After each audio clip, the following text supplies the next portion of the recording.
কেমন আছো? যেমন রেখে গেছো। এখনো ভালোবাসো?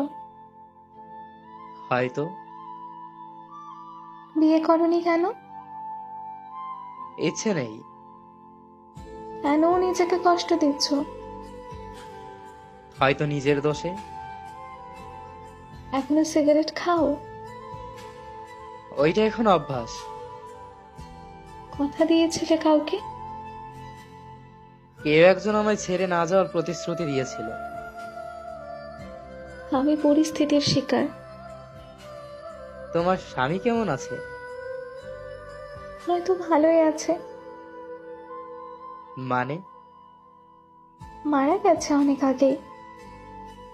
কিভাবে হলো? কার অ্যাক্সিডেন্টে, হঠাৎ করে। ও। হুম। কখন হলো এসব? আজ থেকে 2 বছর আগে। এতদিন বলনি কেন?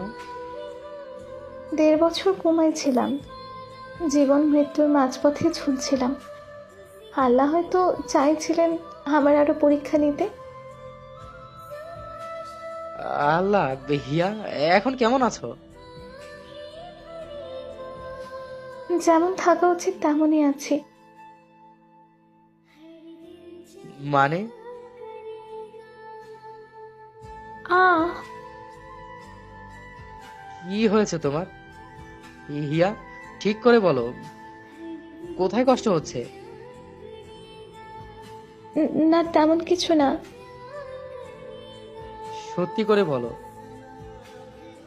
মাথায় ব্যথা হয় খুব, হসপিটাল থেকে ফিরে আসার পর থেকেই। ডাক্তারের কাছে গেছো? হুম।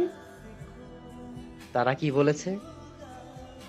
বলেছে মাথায় এক ধরনের টিউমার হয়েছে, যেটা প্রতিদিন একটু একটু করে আমাকে কষ্ট দিয়ে মেরে ফেলবে।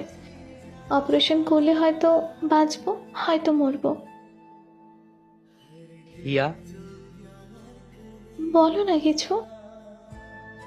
আচ্ছা, হঠাৎ যদি কারো মুখে শুনি হিয়া নামের পাগল মেয়েটা মারা গেছে, তাহলে কি করব আমি? তখন একটু কাঁদবা, একটু স্মরণ করবা। চুপ করো। এইসব উল্টাপাল্টা কথা বলো না।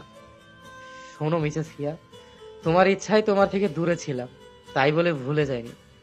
ভালোবাসাটাও কমেনি। তুমি আমার অক্সিজেন, যেটা ছাড়া আমি বাঁচতে পারি না। তোমার মৃত্যুর খবর পেলে আমি নিজেকেই ক্ষমা করতে পারি।